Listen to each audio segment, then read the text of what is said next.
నిన్న కరీంనగర్ పార్లమెంటరీ స్థాయి సమావేశంలో పాల్గొన్న టీఆర్ఎస్ వర్కింగ్ ప్రెసిడెంట్ కేటీఆర్ ఇవాళ వరంగల్ మధ్యాహ్నం తర్వాత భువనగిరి లోక్సభ నియోజకవర్గ స్థాయి సమావేశంలో పాల్గొంటారు. కొద్దిసేపటి తర్వాత వరంగల్ చేరుకుంటారు. వరంగల్లో మీటింగ్ ముగిసిన అనంతరం మధ్యాహ్నం తర్వాత భువనగిరి చేరుకుంటారు. భువనగిరిలో లోక్సభ నియోజకవర్గ స్థాయి సమావేశంలో పాల్గొని గెలిపే ఎటువంటి ప్రణాళిక అనుసరించాలని దానిపైన దిశానిర్దేశం చేస్తారు. రాము అందిస్తారు. Ramu, TRS party working president KTR రాక కోసం రాజేష్ గారు ఈ సమావేశానికి హాజరై క్యాడర్కు దిశ ఉత్సాహంగా ఎదురు చూస్తున్నారు. నూతన ఉత్తేజంతో దిగులుకృతమైనటువంటి ఉత్సాహంతో క్యాడర్ అంతా కూడా చాలా ఉత్సాహంగా ఉన్నారు. ఇక కేటీఆర్ గారు వర్కింగ్ ప్రెసిడెంట్ అయిన తర్వాత మొట్టమొదటిసారి ఈ సభకు హాజరవుతున్న నేపథ్యంలో ఆలేరు నియోజకవర్గం నుంచి భువనగిరి నియోజకవర్గం నుంచి అదేవిధంగా భువనగిరి పార్లమెంటు పరిధిలో ఉన్నటువంటి ఎమ్మెల్యే స్థానాల నుంచి కూడా పెద్ద ఎత్తున ముఖ్య కార్యకర్తలు ఇక్కడ తరలి వచ్చి కేసీఆర్ గారి ప్రసంగాన్ని వినడానికి చూడడానికి పెద్ద ఎత్తున తరలి వస్తున్నారు. సభ ఏర్పాట్లు కూడా భారీగా చేశారు. 20,000 మంది కూర్చొని కేటీఆర్ ప్రసంగాన్ని వినే విధంగా భారీ ఏర్పాట్లు చేశారు. వారికి భోజన సదుపాయం కూడా ఏర్పాటు చేయడం జరిగింది. ఎండాకాలం ఎక్కువగా ఉన్న నేపథ్యంలో చలవ పందిలు కూడా ఏర్పాటు చేశారు. ప్రస్తుతం ఈ సభాస్థలం వద్ద సిట్టింగ్ ఎంపీ బూర నరసయ్య గౌడ్ గారు, స్థానిక ఎమ్మెల్యే పైలశేఖర్ రెడ్డి గారు ప్రస్తుతం పర్యవేక్షణ చేస్తూ ఉన్నారు. వచ్చిన ముఖ్య కార్యకర్తలకు స్వాగతం పలుకుతూ ఉన్నారు. ప్రస్తుతం మనతో మాట్లాడడానికి ఎంపీ గారు ఉన్నారు. సార్, ఎట్లాంటి ఏర్పాట్లు చేశారు? ముఖ్య కార్యకర్తలు ఏ విధంగా తరలి వస్తున్నారు? కేటీఆర్ గారు వస్తున్న నేపథ్యంలో ప్రాధాన్యత సంతరించుకుంది. ఈ సభ ద్వారా ఏం చెప్పదలుచుకున్నారు? భువనగిరి కోటపైన మళ్ళొక్కసారి గులాబీ జెండా ఏ విధంగా ఎగరు? ఈరోజు TRS party working president KTR గారు పార్లమెంట్ ఎన్నికల శంఖారావం పూరించడానికి భువనగిరి పార్లమెంట్ ముఖ్య అతిథిగా రావడం జరుగుతుంది. ఈ సందర్భంగా నేను భువనగిరి పార్లమెంట్ ఎన్నికల ఇన్ఛార్జ్ బడుగులింగ యాదవ్ రాజ్యసభ మెంబరు, మా స్థానిక ఎమ్మెల్యే పైలశేఖర్ రెడ్డి గారు, ఇంకా మిగతా 4 ఎమ్మెల్యేలు, 2 ఇన్ఛార్జ్లు అందరం సమిష్టి నాయకత్వంలో భారీ ఎత్తున ఏర్పాటు చేయడం జరిగింది. మొదటగా కేటీఆర్ గారిని భువనగిరి పార్లమెంటు నియోజకవర్గంలో వరంగల్ నుంచి అడుగుపెట్టుతున్నప్పుడు జనగాంలో భారీ బైక్ ర్యాలీ ద్వారా ఆహ్వానించడం జరుగుతుంది. అదే జనగామ తర్వాత ఆలేరు తర్వాత మరి భువనగిరి. ఈ బైక్ దాదాపు 5 నుంచి 10,000 బైకుల ర్యాలీతోనే ఈరోజు కేటీఆర్ గారికి ఘన స్వాగతం పలుకుతూ జరుగుతుంది. ఇక సభా వేదిక ద్వారా ఇది ఒక మినీ కొంగర కళాం సభలాగా ఉన్నది. మీ అందరికీ తెలుసు. ఓ పండుగ అరేంజ్మెంట్స్, 20,000 మంది కూర్చునేటట్టు ఏర్పాట్లు, ఎండాకాలం చేపట్టి కూలర్సు, భారీ స్టేజ్, 300 మంది కూర్చోవడానికి భారీ స్టేజు, ఈ భోజనం అది కూడా అందరికీ సంతృప్తి ఇచ్చేటటువంటి నాన్ వెజ్ భోజనం ఏర్పాటు చేయడం జరిగింది 20,000 మందికి. అంటే వచ్చే నాయకులకు కానీ, శ్రేణుకులకు కానీ, కార్యకర్తలకు కానీ ఎలాంటి వాళ్లకు సేద తీర్చుకోవడానికి భోజనం తర్వాత వాటర్ ప్యాకెట్లు కానీ, మజ్జిగ ప్యాకెట్లు కానీ, ఇలా అంటే లోకల్గా సంబంధించినటువంటి అన్ని సదుపాయాలు మేము సమిష్టి నాయకత్వంతో చేయడం జరిగింది. ఓ పండగ వాతంలో తదుపరి అసలు విషయానికి వస్తే, ఈరోజు పార్లమెంటు ఎన్నికలు అనేది కేవలం ఒక టీఆర్ఎస్ పార్టీ ఇతర పార్టీలకు మధ్య ఎన్నిక కాదు. టీఆర్ఎస్ పార్టీ కాదు, తెలంగాణ అస్తిత్వానికి, తెలంగాణ అభివృద్ధికి, తెలంగాణ వ్యతిరేకులతో జతగట్టినటువంటి పార్టీలకు మధ్య జరుగుతున్నటువంటి ఎన్నిక. చాలామంది అనుకుంటవచ్చు ఇది ఎన్నికల 2 పార్టీలు 3 పార్టీల మధ్యలో ఉంటే కానే కాదు. ఇది 100% తెలంగాణ ఉద్యమం ఎలానో ఈరోజు 16 ఎంపీలు కలవటం వల్ల మనము యాచించే స్టేజ్ నుంచి శాసించే స్టేజ్కి పోవాలి.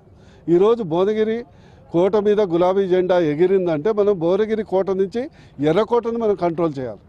అది మన ఒక ప్లాన్. ఎందుకని మీరు అడగొచ్చు.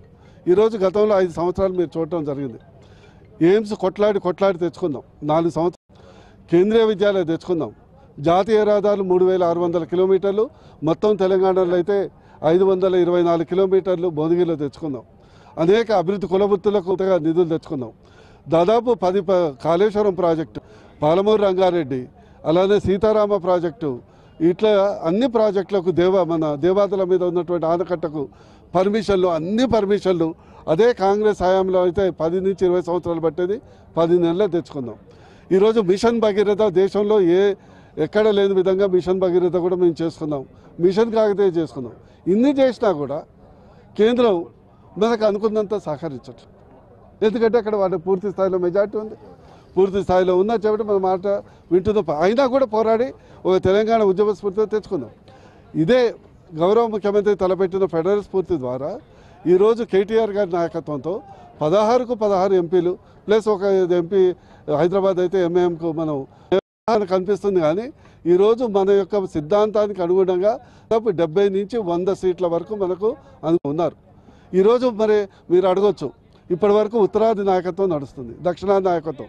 ఈరోజు భారతదేశంలో దక్షిణాది రాష్ట్రాలు కానీ ఉత్తరాది రాష్ట్రాలు కానీ ఈరోజు గుజరాత్ మోడల్ ఫెయిల్ అనేది మనకు తేటతెల్లమైంది.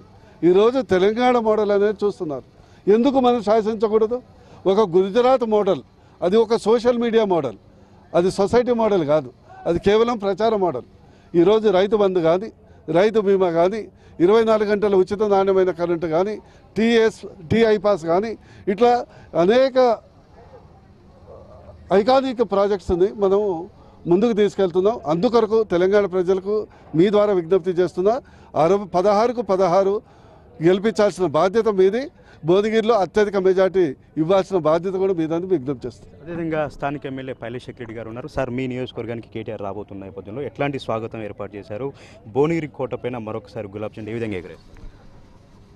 ఈరోజు మధ్యాహ్నం 2:30 వరకు మన వర్కింగ్ ప్రెసిడెంట్ కేటీఆర్ గారు వస్తున్నారు.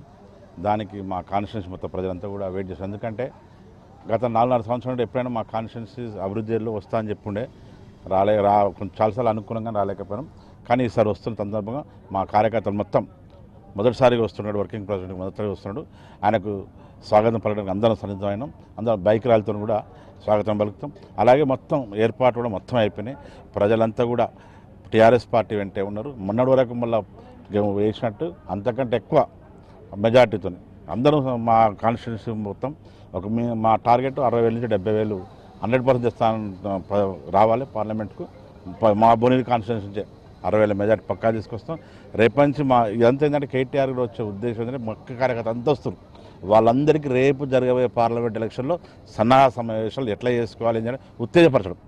ఇప్పుడు ఉత్తేజపరిచి అదే స్ఫూర్తితోని రేపు ఎలక్షన్స్ అయ్యేంత వరకు ఇప్పుడు ఇచ్చిన స్ఫూర్తితోని ఉత్తేజంతో మళ్ళీ ఎలక్షన్స్ వరకు పార్లమెంట్ ఎలక్షన్స్ వరకు అదే ఊపుతోని పోయి అత్యధిక మెజార్టీతో పార్లమెంట్ ఎంపీ అభ్యర్థిని బాధ్యత తీసుకుంటాం.